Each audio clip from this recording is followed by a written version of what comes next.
അപ്പോൾ ഈ പറയുന്ന മോദി വിരുദ്ധർക്ക് ആശ്വസിക്കാൻ ഒരു വകയുമില്ലെന്നാണോ താങ്കൾ പറഞ്ഞത്? അല്ല, ഇതിലിപ്പോൾ പ്രശ്നം എന്താ വെച്ചാൽ ഇപ്പോൾ പ്രശാന്ത് കിഷോറൊക്കെ പറയുന്ന പോലെ, അല്ലെങ്കിൽ ഒട്ടുമിക്ക ഒരു നിഷ്പക്ഷമായി ചിന്തിക്കുന്ന സെഫോളജിസ്റ്റുകൾ, ഇപ്പം നമുക്കറിയാം പ്രദീപ് ഗുപ്ത നമ്മുടെ ആക്സിസ് മൈ ഇന്ത്യയുടെ ഏറ്റവും കറക്റ്റ് വിശകലനം അവരുടെ എക്സിറ്റ് പോളുകൾ ഏറ്റവും അക്യുറേറ്റ് ആയിരിക്കും. കഴിഞ്ഞ തവണയും ഇതേ പ്രചരണം തന്നെ, ഇതിൽ കൂടുതലായിരുന്നു. അതായത് മോദി അധികാരത്തിൽ നിന്ന് പുറത്തു പോകും, രാഹുൽ പ്രധാനമന്ത്രിയാവുന്നായിരുന്നു.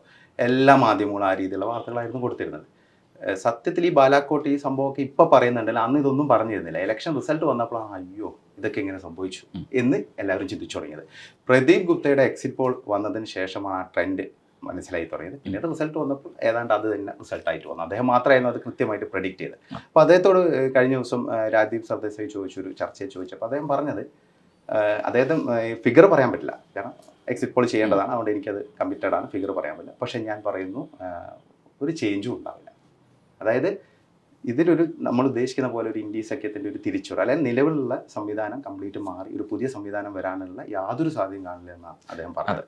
അതുപോലെ തന്നെയാണ് സുർജിത് ബല്ലയെ പോലുള്ള ആളുകൾ പറഞ്ഞത്. അവർ പറയുന്നത്, അദ്ദേഹം പറഞ്ഞിരിക്കുന്നത് 315, 330 റേഞ്ചിൽ BJPക്ക് സീറ്റ് കിട്ടും എന്നുള്ളതാണ്. അപ്പോൾ അങ്ങനെ നോക്കുമ്പോൾ തന്നെ നിഷ്പക്ഷരായ സെഫോളജിസ്റ്റുകളെല്ലാം പറയുന്നത് ഇതൊരു സ്റ്റാറ്റസ് കോ ഇലക്ഷൻ ആയിരിക്കും. കഴിഞ്ഞ തവണ BJP നേടിയ സീറ്റുകളേക്കാൾ അല്പം കൂടുതൽ നേടാനോ അല്ലെങ്കിൽ ആ ഒരു അതേ നിലയിലാണ് ഉള്ളതെന്നാണ് പറയുന്നത്. പിന്നെ വേറൊരു നേതാവില്ല, നിങ്ങളൊരു നേതാവില്ലാതെ എങ്ങനെ നിൽക്കും? ഇപ്പം ക്രെഡിബിലിറ്റി ഒരു വലിയ ഫാക്ടർ അല്ലേ? കാരണം ആര് പ്രധാനമന്ത്രിയാവും? ഇപ്പം തന്നെ കെജ്രിവാൾ താൻ പ്രധാനമന്ത്രിയാവും എന്നുള്ള രീതിയിലാണ് ഇപ്പോൾ പറഞ്ഞുകൊണ്ടിരിക്കുന്നത്. ഈ കെജ്രിവാളിൻ്റെ കാര്യം നമ്മൾ പറയുകയാണെങ്കിൽ ഒരു കാര്യം കൂടെ പറയാം. കെജ്രിവാൾ സത്യത്തിൽ കെജ്രിവാളിന് ഇപ്പോൾ ഒരു പോപ്പുലാരിറ്റി ഒന്നും ഡൽഹിയിലില്ല. ഉണ്ട്, ഒരു വോട്ട് ബാങ്ക് ഉണ്ട്, ഇല്ല എന്ന് പറയുന്നില്ല. അദ്ദേഹത്തിന് ഒരു lower middle class vote bank ഉണ്ട്, അദ്ദേഹത്തിൻ്റെ ഫ്രീ ബി രാഷ്ട്രീയം വഴി ഉണ്ടാക്കിയെടുത്തൊരു വോട്ട് ബാങ്ക് ഉണ്ട്. പക്ഷേ അവരുടെ ഇടയിൽ പോലും ക്രെഡിബിലിറ്റി പോവാണ്.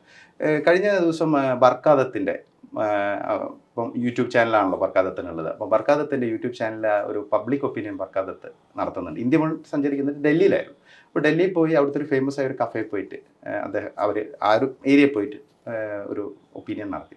ഒപ്പീനിയൻ ചോദിച്ചപ്പം ക്രോസ് സെക്ഷനാണ്, ഡൽഹിയാണല്ലോ ഇന്ത്യയുടെ ഒരു ക്രോസ് സെക്ഷനാണ് പോപ്പുലേഷൻ, ഹൈ പ്രൊഫൈൽ ആയിട്ടുള്ള ആൾക്കാരുണ്ട്. അവരോട് ചോദിക്കുന്നു. അപ്പോൾ അവർ ചോദിക്കുമ്പോൾ പറഞ്ഞു മോദി തന്നെയാണ് വരാൻ സാധ്യത. ചില ആൾക്കാർ പറഞ്ഞു മോദി, ഞാൻ വ്യക്തിപരമായിട്ട് അങ്ങനെ ഒരു BJPക്കാരനല്ല, പക്ഷെ മോദി തന്നെ അധികാരത്തിൽ വരുള്ളൂ എന്ന് പറയുന്നു. നേരെ പോകുന്നു വർക്കാദത്ത്, ഒരു ചെറിയൊരു ചേഞ്ച് കിട്ടുമെന്ന് വെച്ച് വേറൊരാളെ അടുത്തേക്ക് പോകുന്നു. ഒരു ഓട്ടോറിക്ഷ ഡ്രൈവറാണ്. അപ്പോൾ ഓട്ടോറിക്ഷ ഡ്രൈവറും പറയുന്നത് മോദി എന്നാണ്. അപ്പോൾ എവിടെ നിന്നാണെന്ന് ചോദിച്ചപ്പോൾ ഞാൻ ബീഹാറിൽ നിന്നാണ് പറഞ്ഞു. വേറൊരു റിക്ഷാ പുള്ളർ ചോദിച്ചപ്പോൾ ഞാൻ ബീഹാറിനാണ്, മോദി.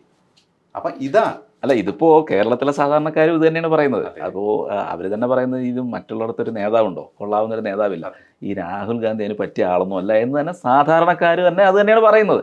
പക്ഷേ എന്തെങ്കിലും മാധ്യമങ്ങൾക്ക് എന്തെങ്കിലും ഒരു സാധ്യത വേണമല്ലോ, ഇല്ലെങ്കിൽ അവരുടെ ഒരു TRP തീർച്ചയായിട്ടും വലിയ ചർച്ച. അതെ, മാധ്യമങ്ങളുടെ മാറ്റം. അതെ, ഫൈറ്റ് ഇല്ലാത്ത ഒരു തെരഞ്ഞെടുപ്പ് അത് മാധ്യമങ്ങളെ ബാധിക്കുന്നതാണല്ലോ, അതുകൊണ്ട് സ്വാഭാവികം. പിന്നെ കേരളം പോലെ സംസ്ഥാനത്ത് രാഹുൽ ഗാന്ധി പ്രധാനമന്ത്രിയാവുമെന്ന് പ്രതീക്ഷിച്ച് കഴിഞ്ഞ 2019 മുതൽ പ്രതീക്ഷിച്ചിരിക്കുന്ന, അതിനനുസരിച്ച് അഭിപ്രായ സർവേകളൊക്കെ പുറത്തുവിട്ടുകൊണ്ടിരിക്കുന്ന മാധ്യമങ്ങളുണ്ടായിരുന്നു. അപ്പോൾ അവർക്ക് വേണ്ടിയിട്ട് അവർക്ക് ഒരു എന്താ പറയുക, ഒരു ആശ്വാസം ആകുന്ന രീതിയിൽ ചർച്ച ചെയ്തോട്ടെ എന്ന് നമുക്ക് കരുതാം. എന്തായാലും ജൂൺ 4 ജൂൺ 4 നമുക്ക് ഇതേ വേദിയിൽ തന്നെ ഈ കാര്യങ്ങൾ സംസാരിക്കാം. നമ്മൾ പറഞ്ഞ കാര്യങ്ങളിൽ എന്തൊക്കെ വ്യത്യാസം വരുമെന്നുള്ളത് നമുക്കന്ന് സംസാരിക്കാം. ഓക്കെ.